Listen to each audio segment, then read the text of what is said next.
welcome back to the channel. I'm really excited about today. I know you are. You know what we're gonna do is get the front end of the car. Yes, we're gonna get the front end off the car. We're gonna get just from here up the whole front bumper skin and the bumper off. That's under, it's underneath there. We're gonna get the whole front end off. What I want to do is, and also let me show you.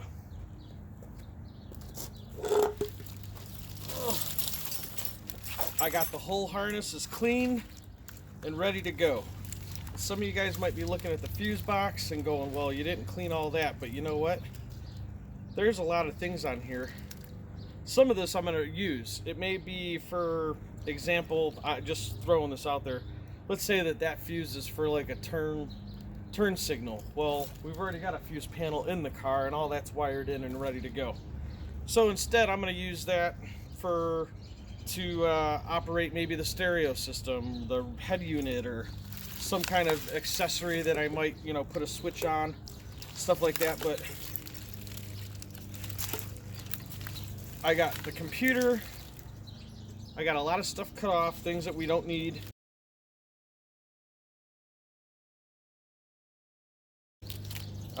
If you remember in another video though, I said the more sensors you use, my opinion is the more sensors you use, the better. A lot of this is like tax signal. So I'll show you guys once we get to that point where that wire goes, off the computer. What else we got here? Park input. That's your PRND signal and stuff like that. What else? That's all cleaned up. There's a lot of stuff we got rid of. That's things that we don't need. I marked on it like, dun, dun, dun. I got all kinds of stuff marked. Passenger side coil and injectors. I got all that marked. So all of it is marked. Everything that you need that we're using is, I've got it marked, hooked up, and those are the wires. But man, that was a mess. I took, here's a bag. I probably took off a good, 10, 20 pounds of wires. That's for stuff that we're not going to need or use on this LS swap. So, but today, right now, what we're going to get done, we're going to get this front end off, and hopefully, if there's time, I think we will. We're going to get the old Corvette engine, my first 98 Corvette. We're going to get that original motor out. It's just a short block. It's just the block, crank, stuff like that. We're going to get the LS swap plates on it, get the clamshells on. Once this front is off, we're going to set it down in there and just kind of mock up where the harness is going to sit, what's going to go where, and then just make sure that the transmission, I want to put the oil pan on it, and I just want to see where is it going to sit down in there in that cradle. Do I need to have the oil pan modified? Do I got to go to Summit Racing and buy one? Do I got to modify the cradle itself? What's going to be the easiest solution for us? So let's get to it and let's get this front end off. All right, all right, boys and girls. We got the front clip off, got the bumper off. Sitting over here off of the screen. Got the cherry picker here.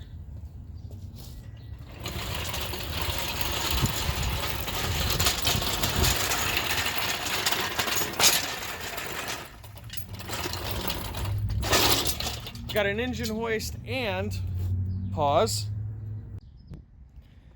And over here, we've got the old Vet motor set up. I put an exact truck pan on that's just like what's on the motor we're putting in onto the Vet motor. Oh, well, that's a nice notification. Got the same truck pan. I mean, you can see I got a motor sitting there. There's the motor that's going in it. There's another motor in the back. There's the 354 volt main I took out. Anyway, this is the same truck pan that's on the motor. We got that onto the old Vet motor. We've got our adapter plates on. I'm gonna mount the clamshells right onto here now, and then we're gonna get it onto the engine hoist and get it set down in there and lined up and see exactly for sure 100% what problem we're gonna have, where the oil pan hits on the cradle there, what you know, we'll see exactly what's going on for sure 100%. Let's get to it.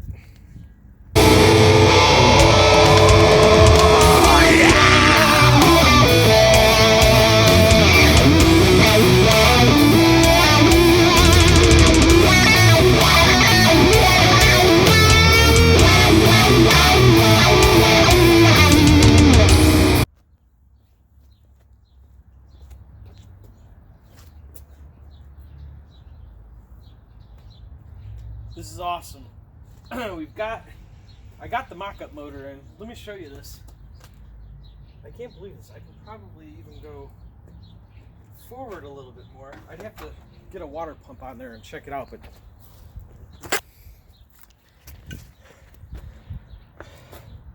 I got a floor jack on there now, just kind of tilting the back up a little bit, approximately where transmission would have it sit.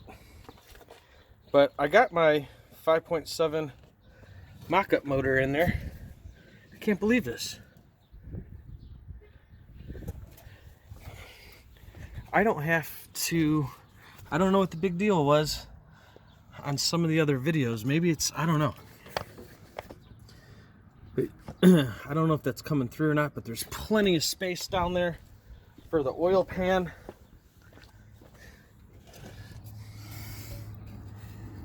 See that? It's nowhere near sitting, touching on it or anything.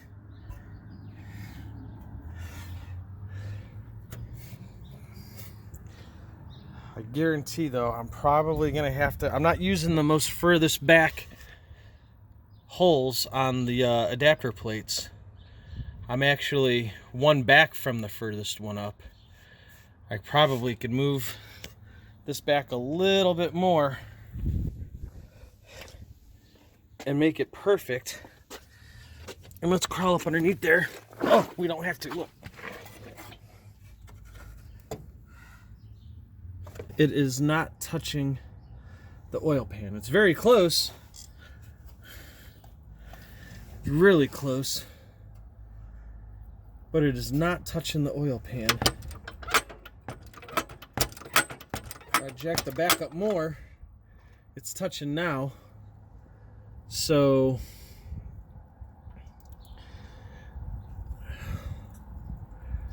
we have to think this through. I can't see it actually making it lean that much more further, but because of all the space that I have everywhere else, I'll bet I can get a 3/8 thick plate there and fabricate something to go underneath the bottom mount there, and then still bolt in on both sides. That'll raise it up a little bit. And if you look, where is the, so there's a bolt hole. I don't see the transmission. I don't know how that looks on camera, but I don't see the transmission making it tilt that much forward like that. That seems to be, that's a little ridiculous that it's that way. I can't see it actually fitting in there like that, but we'll know more once I mock up the transmission too and see where it goes. But now what I get to do is, because that is in there, I'll throw a set of heads on there, just, you know, 1 or 2 bolts on each side. Throw those on there and then just throw a plenum on it, an intake manifold. And then the ECM and the fuse panel are gonna go right here. They're gonna go right here where the charcoal canister was. And I was telling you in another video, that's approximately the same distance or space where it was mounted at on the Suburban that the engine actually came from. So that is awesome. This is really good.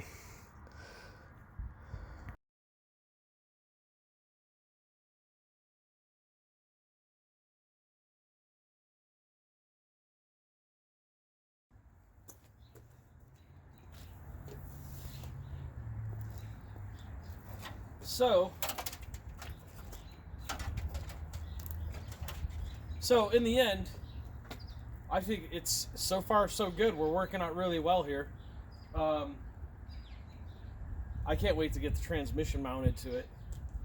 No torque converter. I'm just gonna get the transmission up there, throw a couple bolts in the bell housing, get the cross member, the transmission cross member on, and see how far back it tilts. If it stays where it's at, we'll see what's going on. I honestly think that the only thing I'm going to have to do, worst case scenario, is I'm not going to chop into the pan. I'm not going to cut into the. Obviously I don't have to cut into the frame. You've seen there's plenty of room in there. And then this is an 85 Z28 Camaro, and that's a 98 5.7 LS1. Basically, they're all the same. So that's all I got for you today. But worst case scenario, what I was thinking just a few seconds ago is, worst case scenario, I think I just need to make a plate to go underneath the frame mount, get those up just a little bit more. I can make those by hand out of the garage. I got a whole bunch of thick plate steel in there, 3/8 1/2 inch. So I'll have to get that back out, get the lower mounts off the frame, go draw my pattern, cut them out, shape them, drill holes, mount them in there. That's if I need to do it. I don't know yet. I'll know more once I have the transmission mounted with a cup, get the bell housing lined up, throw a couple bolts in it, see where everything sits. Man, I can't wait. Make my 2 brackets that I'm going to use for the harness. Like I said, the computer, the ECM, will sit here, and the fuse panel will be on top, and then all the wires will just spread out to where they need to go, and I'm going to keep them nice and neat. If I can hide stuff, I'm going to hide it as much as I can. That's it. That's going to be it for the day. Hashtag with me. I'm staying home. I'm in the driveway playing with the car. Like I said, I'm pretty much doing this build with materials, things that I already got. I've bought a few things, but how they bring it to the house, they drop it at the side door, and I get it when I get to it. Be kind to one another, be kind to each other be kind to one another, blah blah blah. I know everybody's getting a little hectic and a little crazy out there, so if you're bored sitting in the house and bored watching the same thing on TV, get outside, cut your grass, clean the gutters. There's plenty of stuff to do around the house. Work is work, right? So that'll be it for the day. Again, thanks for watching, guys. I really appreciate you guys watching. Thanks for the support.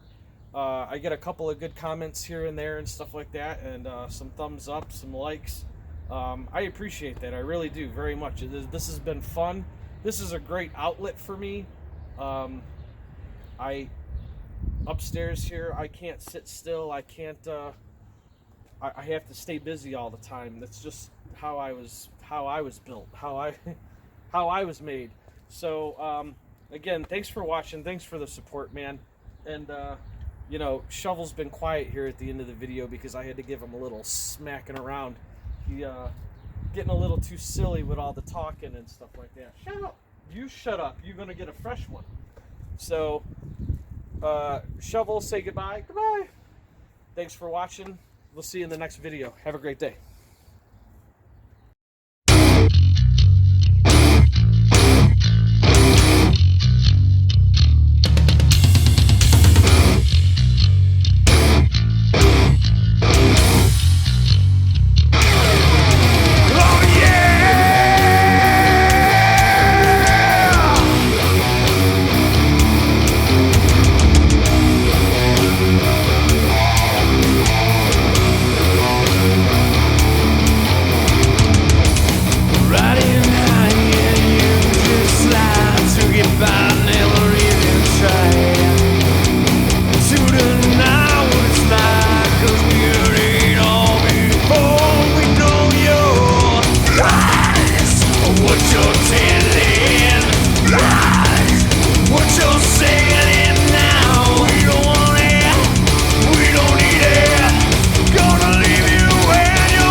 see up into